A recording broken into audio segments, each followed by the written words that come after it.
Hello students, chapter 3 current electricity, a most lengthiest chapter. बहुत सारे concept है, हर एक थ्योरी में नए नए कंसेप्ट आपको मिलेंगे.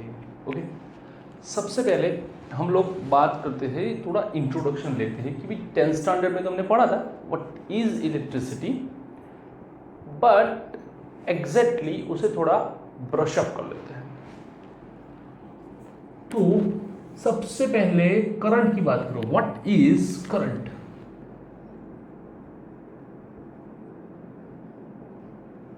तो कॉमन आंसर मुझे अब तक यही मिला है कि flow of electrons. Flow of electrons. According to me यह आंसर तो गलत है. क्यों? Current is not a flow of electrons. Current is a flow of valence electrons. जो इलेक्ट्रॉन बैलेंस मतलब जो फ्री इलेक्ट्रॉन्स है, उस फ्री इलेक्ट्रॉन्स की बात करते हैं.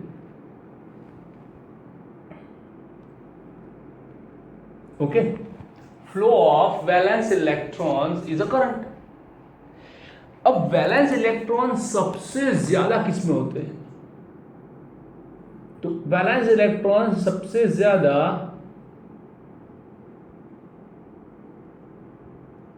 कंडक्टर में होता है.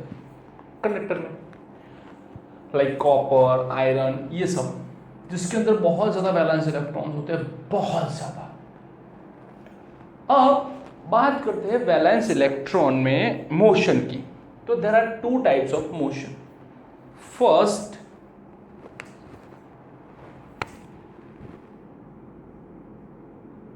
in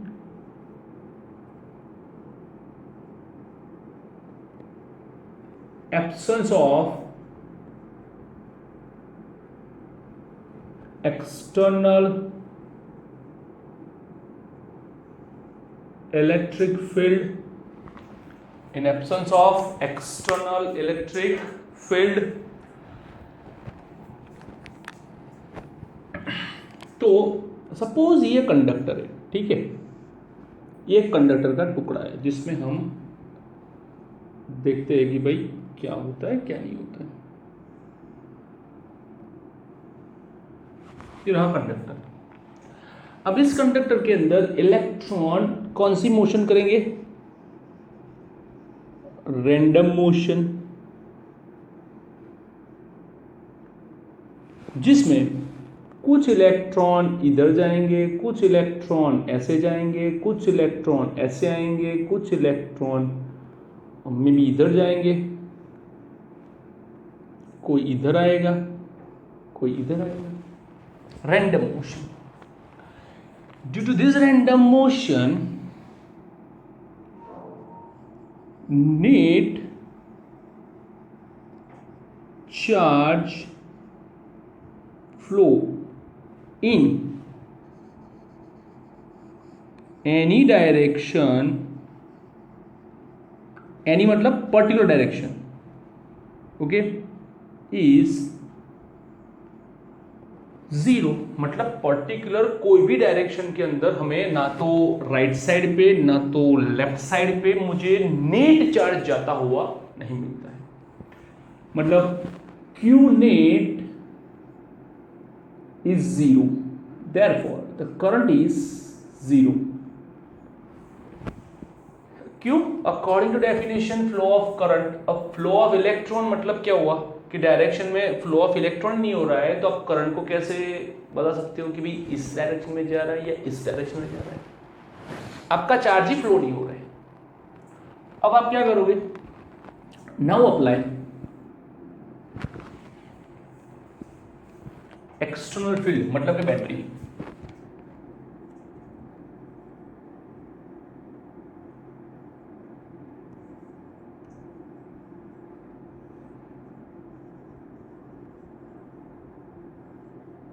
battery. एक्सटर्नल फील्ड की बात करो तो आपको एक ही वर्ड यूज होना चाहिए, बैटरी. अब ये आपका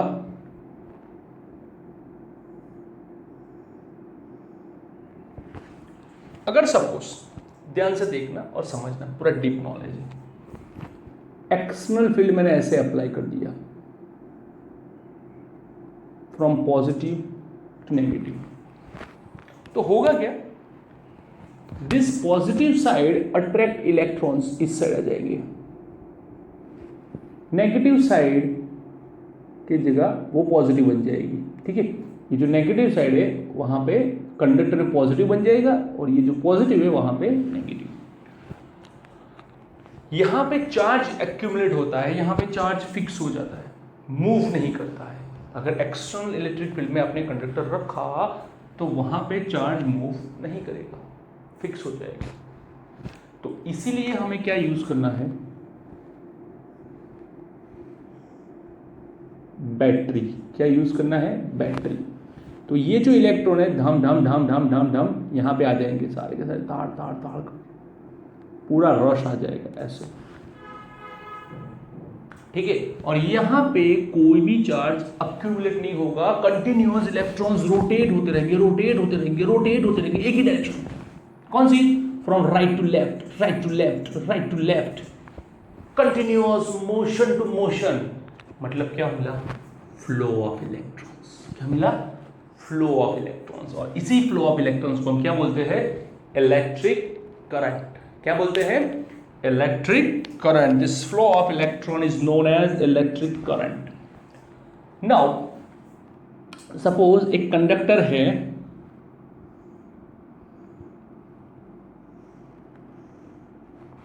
इस कंडक्टर के अंदर ये एक क्रॉस सेक्शन एरिया है, इस क्रॉस सेक्शन एरिया के अंदर कुछ चार्ज अंदर जाता है, कुछ चार्ज बाहर आता है, मतलब total flow of charge is delta Q in time period of delta T. In time period of delta T means in delta t time flow of charges is delta q. So in unit time flow of charge is what? Flow of charge is what? It's I, current, delta q by delta t. But this current is known as average current. याद करो third chapter, delta x by delta t average velocity, delta v by delta t average acceleration. याद आया कुछ? Now if अगर time period बहुत ही छोटा है, delta t tends to zero, this average current becomes instantaneous current.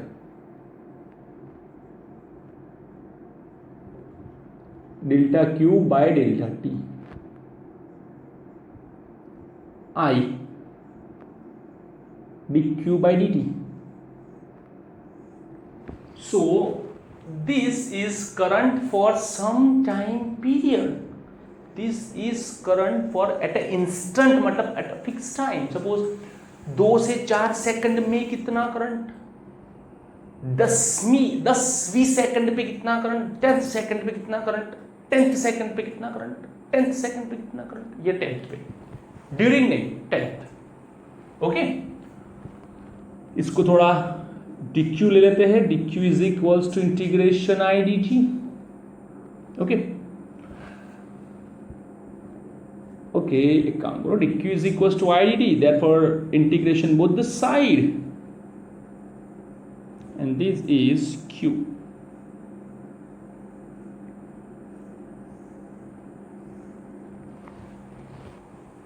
Q is equals to integration I dt। तो ये है आपका करंट। बात करते हैं यूनिट की, तो यूनिट क्या होता है, तो यूनिट होता है Q का कूलम, T का second, coulomb per second is known as ampere, is known as ampere, coulomb per second is ampere. Okay, लेकिन याद रखना जनरली जो करंट होता है वो या तो मिली एम्पियर में होता है या तो माइक्रो एम्पियर में होता है। क्योंकि बहुत ज्यादा करंट हम यूज नहीं करते। एम्पियर करंट मतलब too large value of potential, too large value of potential. Okay, now let's talk about direction. What is the direction of the current? Current always flow from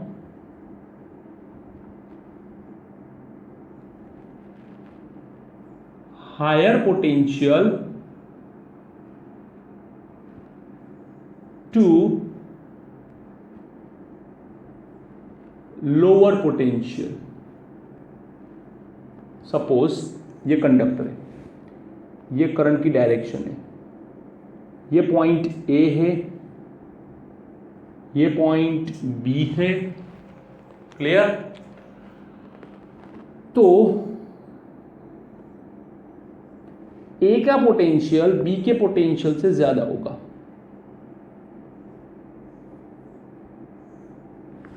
clear? ये हमारी condition है। अगर if ए और B का potential same हुआ, so there is no current.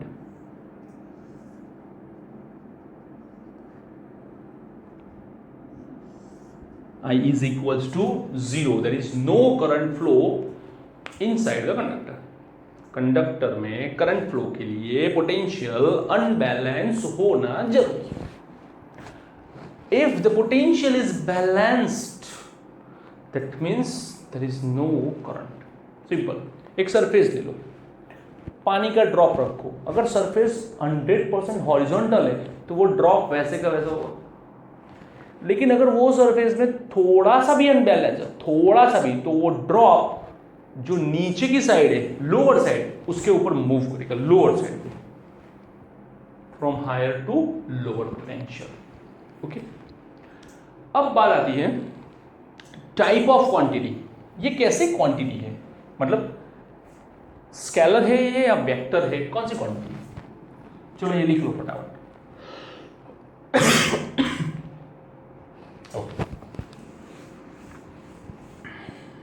Pose करके लिखना था, डायरेक्टली लिखोगे तो ऐसा ही होगा ना।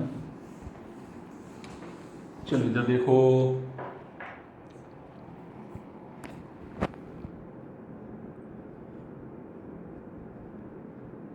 Type of quantity.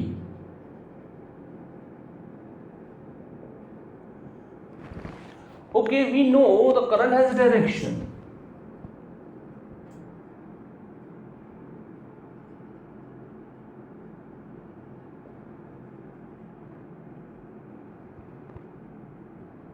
current has direction।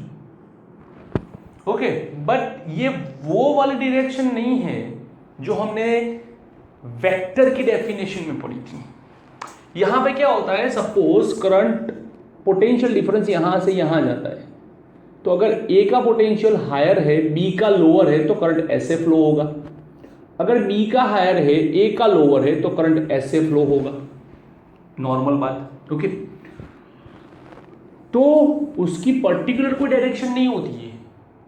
जो आपका कंडक्टिंग वायर जो होता है, अगर वायर यहां से बैंड होगा, सपोज ये क्या होगा, ईस्ट, ये west, sorry east west. Okay, अगर करंट नॉर्थ की ओर जाएगा तो डेफिनेट है, सॉरी वायर नॉर्थ की ओर जाएगा तो डेफिनेट है करंट भी नॉर्थ में जाएगा। अगर वायर वेस्ट की ओर आएगा तो करंट वेस्ट, अगर वायर साउथ की ओर आएगा तो साउथ। मतलब कि वायर जैसे जैसे बैंड होगा, करंट वैसे वैसे घूमता रहेगा। मतलब कि करंट की डायरेक्शन नहीं है, वायर जो आप सेट करें उसकी डायरेक्शन है। सपोज, तो इसके हिसाब से अगर देखने जाओ तो current is scalar quantity. Why? Because charge is a scalar, time is a scalar, scalar scalar scalar. But suppose अगर हम बात करें कि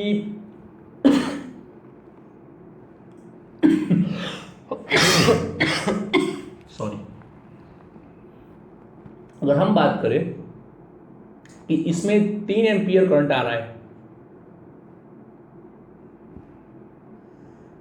यहां पे बात करें तो यहां पे 4 एम्पियर करंट आ रहा है, इनके बीच का एंगल कुछ 30 डिग्री है, ठीक है।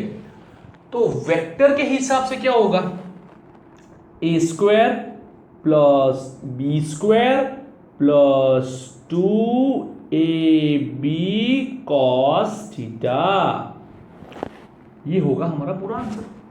लेकिन जो करंट बाहर निकलता है इन दोनों का ज्वाइन होके वो कुछ 7 एम्पियर निकलता है ऐसे, मतलब कि ये तो पॉसिबल ही नहीं है क्योंकि ये तो कभी भी 7 नहीं देगा। तो 7 कैसे बनता है, तो एक सिंपल 3 + 4 से।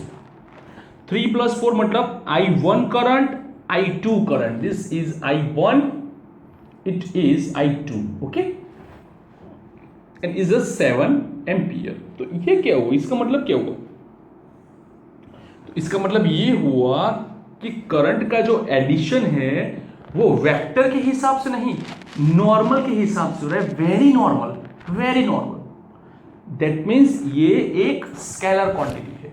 अगर वेक्टर क्वांटिटी होती तो एंगल के हिसाब से होता, और यहां पे आंसर 7 की जगह पे इस टाइप से जो भी निकलता वो मिलता हमें। लेकिन आंसर क्या मिलता है, कभी भी आप कोई भी इलेक्ट्रिशियन को पूछ लो, यहां से 3 यहां से 4 कितना आएगा, 7 एम्पियर। तो एक सिंपल एडिशन से आता है।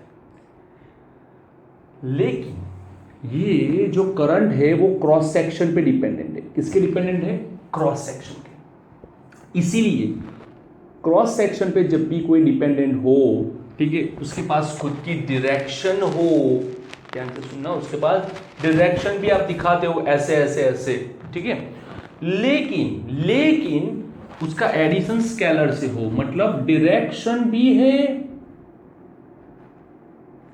और वेक्टर नहीं है, तो ये कौन सी क्वांटिटी हो जाएगी,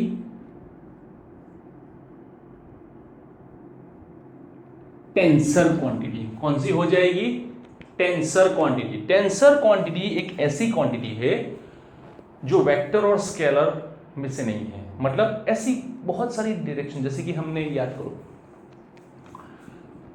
9 चैप्टर 11 स्टैंडर्ड, बॉडी से फोर्स लगता है F, ठीक है, तो उसके अंदर स्ट्रेस क्रिएट होता है लाइक दिस। तो stress is a tensor quantity because एक तो वो सरफेस पे डिपेंडेंट है, एक तो उसकी डायरेक्शन है, लेकिन फिर भी वो वेक्टर नहीं है। आप कितना भी फोर्स अप्लाई करो, कैसे भी करो, स्ट्रेस ऐड ही होगा या सब्ट्रैक्ट ही होगा, नॉर्मल ऐड ही होगा, सब्ट्रैक्ट ही होगा, ठीक है। लेकिन स्ट्रेस में कभी भी एंगल नहीं मिलेगा। सपोज अगर ऐसा भी होगा, कभी भी ये आपने फोर्स अप्लाई किया तो भी स्ट्रेस की डायरेक्शन तो यही होगी, यही होगी स्ट्रेस की डायरेक्शन, ओके। अगर सपोज फोर्स ऐसे आ जाता है तो भी स्ट्रेस की डायरेक्शन यही होगी। That means stress is a direction, but उसे डायरेक्शनली काउंट नहीं कर सकते। उसको जब एडिशन में डालोगे तो उसका नॉर्मल एडिशन होगा। That means it is a tensor quantity, okay. चलो कुछ न्यूमेरिकल में जाते हैं, ठीक है। और न्यूमेरिकल में जाते जाते ध्यान से देखो कैसे न्यूमेरिकल में हमें जाना है और कैसे उसमें आगे बढ़ना है। सपोज न्यूमेरिकल नंबर 1, चलो एक काम करते थोड़ी जगह छोड़ देते हैं। Numerical number 1, in a wire, मतलब conducting wire, charge is flow by equation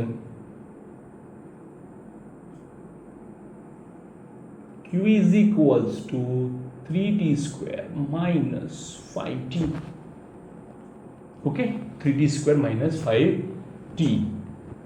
Now calculate current flow in t equals to 1 to 2 second.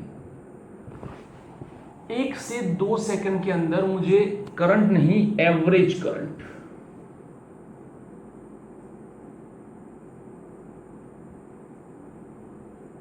Average current in t equals to 1 to t equals to 2 second. सबसे पहले ये word देखो, average मिला। By chance अगर suppose ऐसा होता कि average, अगर एवरेज भी उन्होंने ना बोला होता तो, अगर एवरेज नहीं बोला होता तो भी हम लोग उसे एवरेज ही फाइंड कर देंगे। मुझे 1 से 2 सेकंड के बीच में, मतलब मेरे पास टाइम की 2 वैल्यू है, और जब भी मुझे टाइम की 2 वैल्यू मिलेगी तो मुझे क्या मिलेगा, टाइम डिफरेंस। और जो टाइम डिफरेंस मिलेगा वो ऑलवेज एवरेज देगा। क्या देगा, एवरेज। और उसके लिए जो फॉर्मूला मैं यूज करूंगा वो होगा I is equals to delta q by delta t. Okay, now calculate. तो उसके लिए हम लोगों को क्या चाहिए, तो इसके जरा ब्रॉड करते हो तो हमें मिलता है Q2 minus Q1 divide by T2 minus T1। मेरे पास T1 T2 है, Q1 Q2 नहीं है। तो write down Q equals to 3t square minus 5t। ठीक, T1 is equals to 1 second. 3 1 square minus 5 into 1, 3 minus 5 minus 2। हर बार minus 2 हो जरूरी नहीं है, इक्वेशन के हिसाब से है। This is Q1। Use T2 2 second, 2 square minus 5 into 2, 2 square 4, 3 जा 12 minus 10 is equals to 2 coulomb. Now average current is a Q2 minus Q1 divided by T2 minus T1. Q2 2, Q1 minus 2, T2 2, T1 1. It's 4 ampere. मतलब 1 से 2 second के बीच में जो current जा रहा है वो कितना जा रहा है, 2 एम्पियर। ओके, अब ध्यान से सुनो, 4 एम्पियर सॉरी। अब इसी क्वेश्चन को हम लोग दूसरे फॉर्म में यूज करते हैं कि भाई Q is equals to, okay यही है हमारा 3t स्क्वायर माइनस 5t, लेकिन calculate current at t is equals to 1 second. 1 second पे टाइम की 2 वैल्यू थी तो एवरेज, लेकिन जब टाइम की एक ही वैल्यू हो तो आपको एवरेज नहीं, इंस्टेंटेनियस आपको यूज करना है। क्या यूज करना है, इंस्टेंटेनियस। dq बाई dt दिख रहा है, डिफरेंशिएशन होगा। क्या होगा, डिफरेंशिएशन होगा। तो I is equals to dq by dt, d by dt 3t square minus 5t। Okay, 3t square, 2 आगे 2t माइनस 5, t का क्या हो जाएगा 1, t का हो जाएगा 1, t स्क्वायर का हो जाएगा 2t, 6t माइनस 5। ठीक, कितना टाइम है, 1 second. So I is equals to 6 into 1 minus 5, it is 1 ampere. It is 1 ampere. तो आपको जो करंट मिलेगा वो 1 एम्पियर मिलेगा, लेकिन जब आप एवरेज से फाइंड करते हो तो वहां पे 2 कूलम चार्ज मिलता है। कितना मिलता है, 2 कूलम चार्ज। तो यहां पे आपका 4 एम्पियर करंट है, लेकिन यहां पे 1 सेकंड पे आपको कितना मिल रहा है, एग्जैक्टली 1 एम्पियर। एग्जैक्टली कितना मिल रहा है, 1 एम्पियर। तो ये ध्यान रखना कि एवरेज और इंस्टेंटेनियस की वैल्यूज अलग अलग भी हो सकती है। ठीक है, अब तीसरा देखो। Now current flows in wire according to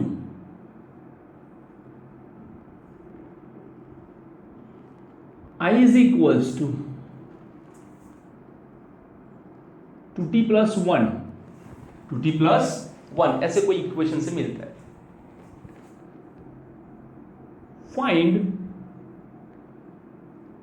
charge between t equals to 0 second to t is equals to 3 second। ध्यान से देखो, q is given, calculate current, q is given, calculate current, I is given, find out the charge। so इसका क्या हुआ, तो इसका ये हुआ कि मुझे इस बार चार्ज को फाइंड करना है। q is equals to integration I D T, q is equals to integration I D T, जिसमें आपको ये दो फॉर्मूला जो है वो q से करंट फाइंड करने में हेल्प होगा और ये फॉर्मूला करंट से q में जाने के लिए। Clear? q is equals to integration I D T, lower limit upper limit. क्यों नीचे 0 ऊपर 3, स्टार्टिंग एंडिंग याद रखना, स्टार्ट जो है वो नीचे, एंड जो है वो ऊपर। 2t + 1 2 t⁻⁴ t² प्लस 1 का t 0 to 2 2 कैंसल, तो हो गया t² plus t 0 to 2। Now upper limit, तो ये जो 2 है वो यहां पे रखो, ये जो 2 है वो यहां पे रखो, 2² प्लस 2 माइनस लोअर लिमिट, ये 0 ये 0 तो 0, 2² 4 प्लस 2 6 कूलम। तो अगर करंट इस फॉर्मूला के हिसाब से फ्लो होता तो 0 से 3 सेकंड के अंदर मुझे 6 कूलम चार्ज वहां से बाहर मिलता। ठीक है, हाँ, अगर इस क्वेश्चन को ये लोग इसमें भी कन्वर्ट कर सकते हैं, चैप्टर 1 में भी कन्वर्ट कर सकते हैं। कैसे? कि जो 6 कूलम चार्ज है मतलब कि कितने नंबर ऑफ इलेक्ट्रॉन्स फ्लो हुए, q इक्वल्स टू n ही, तो n आपको सब्जेक्ट बनाना है। n is equals to q by e, q मतलब 6 by e, 1.6 × 10⁻⁹ coulomb. Clear? Okay, लिख लो चलो फटाफट।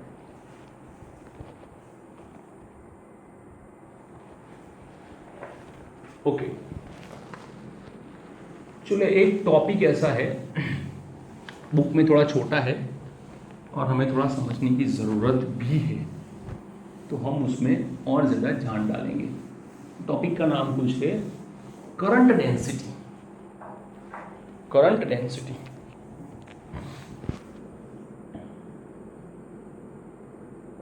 आपने डेंसिटी तो पढ़ा है। Generally densities are 3 types, linear, surface और वॉल्यूम। 3 टाइप की होती है, लीनियर, सरफेस और वॉल्यूम। बट यहां पे जो हम बात करेंगे वो बात सिर्फ और सिर्फ एरिया की होगी, मतलब कि सरफेस डेंसिटी। करंट में कभी भी आपको लीनियर या वॉल्यूम नहीं मिलेगा। आप जब भी डेंसिटी फाइंड करने जाओगे तो आपको एक ही डेंसिटी फाइंड करनी है और वो है एरिया। जैसे कि अगर यहां पे करंट आ रहा है, करंट फ्लो कर रहा है, तो ये जो है सारा का सारा अंदर जाएगा, यहां से सब बाहर आएगा। ठीक है, तो ये जो है वो सपोज करंट समझो आप, चार्ज फ्लो, ये रहा उसका एरिया। क्या रहा? Area. By definition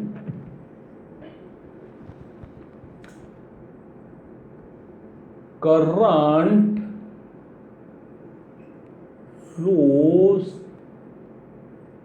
in unit area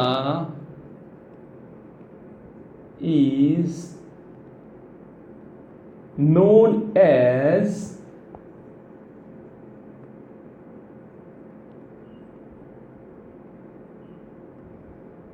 current density, is known as current density। ये इसकी डेफिनेशन है। मतलब कि कौन है यूनिट में? एरिया। जो यूनिट में है वो नीचे, किसकी बात कर रहे हैं? फ्लो ऑफ करंट की, मतलब कि वो ऊपर, और क्या मिल रहा है? करंट डेंसिटी, मतलब कि J। J is equals to I by A। Unit होता है एम्पियर पर मीटर स्क्वायर। जो एरिया है वो in the direction of current ही होना चाहिए। क्या होना चाहिए? Direction of current. क्यों ऐसा? सपोज अगर किसी ने वायर को ऐसे गलती से काट दिया और कनेक्ट कर दिया, ठीक है, तो जो आपका एरिया है वो एरिया पूरी तरह से डाउन हो जाएगा ऐसे। और इसके दो कंपोनेंट्स आपको मिलेंगे एंगल के हिसाब से। ये रहा आपका ए कॉस थीटा और ये रहा आपका ए साइन थीटा। ओके, अब बात करते हैं करंट की।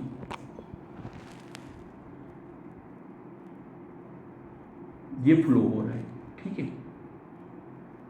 क्यों दिखाया मैंने आपको? तो इसलिए दिखाया कि क्या लिखा था, इन डायरेक्शन ऑफ द करंट। मुझे उसके डायरेक्शन का चाहिए, यहां ये एरिया नहीं चाहिए। कौन सा एरिया चाहिए? ये जो कि करंट की डायरेक्शन में हो। यहां पे भी हमने यही किया था, करंट की जो डायरेक्शन है एरिया की भी वही है, सेम टू सेम।